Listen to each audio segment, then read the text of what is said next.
सभी को मेरा प्यारा नमस्कार। Welcome back to let's study YouTube channel.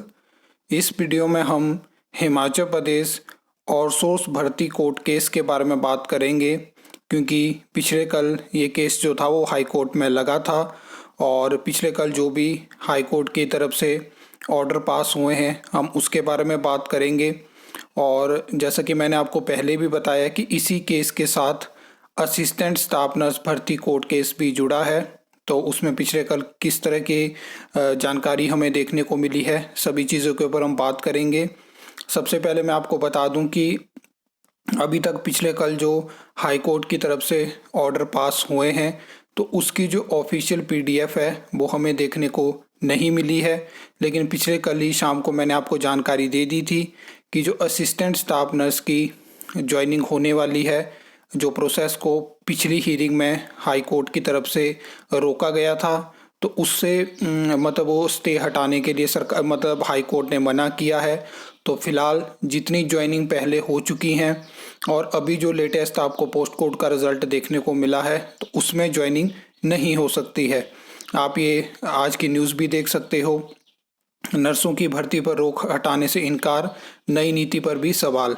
सबसे पहले मैं आपको पिछली हीयरिंग की कुछ चीज़ें रिमाइंड करवाता हूं। अगर आपको याद होगा तो हमने पूरी वीडियो में बात करी थी और मैंने लास्ट में आपको दो चीज़ें बताई थी जो कि नेक्स्ट हीयरिंग में सरकार को जानकारी देनी थी। पहली चीज़ थी, हाई कोर्ट ने सरकार से पूछा था कि आपको ये चीज़ बतानी है कि जब आपके पास स्टाफ नर्स की रेगुलर पोस्ट है तो आपने एक नए सेट ऑफ एम्प्लॉयज़ की पोस्ट यानी असिस्टेंट स्टाफ नर्स की पोस्ट क्यों क्रिएट करी, और क्या इस तरह की अपॉइंटमेंट लीगल अपॉइंटमेंट मानी जाएंगी, पहली चीज़। और दूसरी चीज़ सरकार से ये पूछी गई थी कि आपने पिछले 3 सालों में कितनी आउटसोर्स भर्तियां करी, उसकी पूरी जानकारी दीजिए। अब पिछले कल हीयरिंग होती है और सरकार जो है वो उस पॉलिसी को हाई कोर्ट में लेकर पहुंचती है जिस पॉलिसी के तहत असिस्टेंट स्टाफ नर्स भर्ती करी गई है, जिसमें आप जानते हैं कि 5 साल के लिए रिक्रूटमेंट है, 25,000 आपको हर महीने सैलरी मिलेगी।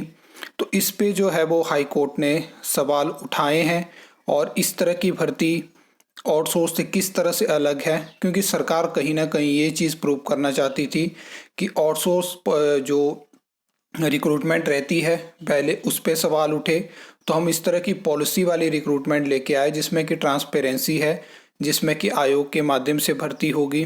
तो ये चीज़ है। बाकी अब देखिए कि स्टे को जो है वो हाई कोर्ट ने नहीं हटाया है। और जो दूसरी चीज़ मैंने बात करी जहाँ पे मैंने कहा कि 3 सालों में वर्तमान सरकार ने कितनी रिक्रूटमेंट करी, तो उसका एफिडेविट यानी उसकी जानकारी दायर करनी होगी। तो उसमें जो है वो सरकार ने जो है वो अतिरिक्त समय की मांग करी है, तो इसलिए हाई कोर्ट ने उसको एक्सेप्ट किया है और 2 हफ्ते का टाइम दिया है। 22 तारीख को ये केस दोबारा लिस्ट होगा, तो तब तक जो है वो असिस्टेंट स्टाफ नर्स में जो रिज़ल्ट हमें देखने को मिला है तो उसमें ज्वाइनिंग नहीं हो सकती है। ये आप पूरी न्यूज़ देख सकते हो। तो जो हाई कोर्ट में सरकार की तरफ से आउटसोर्स भर्तियों के रिगार्डिंग एफिडेविट दायर किया गया उसमें पूरी जानकारी नहीं थी, तो हाई कोर्ट को पूरी जानकारी चाहिए कि 3 सालों में अलग अलग डिपार्टमेंट, बोर्ड, कॉरपोरेशन में किस तरह से भर्ती करी गई। और दूसरी तरफ हाई कोर्ट का कहना है कि जब आपके पास इतनी सारी पोस्ट वैकेंट है स्टाफ नर्स की, तो क्यों आपने असिस्टेंट स्टाफ नर्स की भर्ती यानी नए सेट ऑफ एम्प्लॉयज़ को यहाँ पे क्रिएट करा, उनकी रिक्रूटमेंट शुरू करी। अब ये चीज़ें आगे डिसाइड हो जाएंगी। हाई कोर्ट में सरकार की तरफ से ये जानकारी दी गई कि ये पॉलिसी के तहत है। अब सारी चीज़ें डिपेंड करेगी हाई कोर्ट पे, और कब तक ये स्टे हटता है, क्या क्या चीज़ें होंगी वो आपको फ्यूचर में देखने को मिलेंगी। लेकिन जो 200 वैकेंसी अप्रूव करी गई थी अभी जो लास्ट से लास्ट कैबिनेट हुई थी, तो उसमें जो बैच वाइज रिक्रूटमेंट है वो जल्दी से जल्दी निकल चुकी है।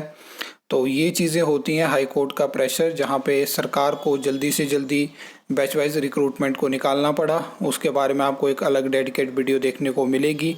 आई होप आपको ये वीडियो अच्छी लगी होगी, इन्फॉर्मेटिव लगी होगी।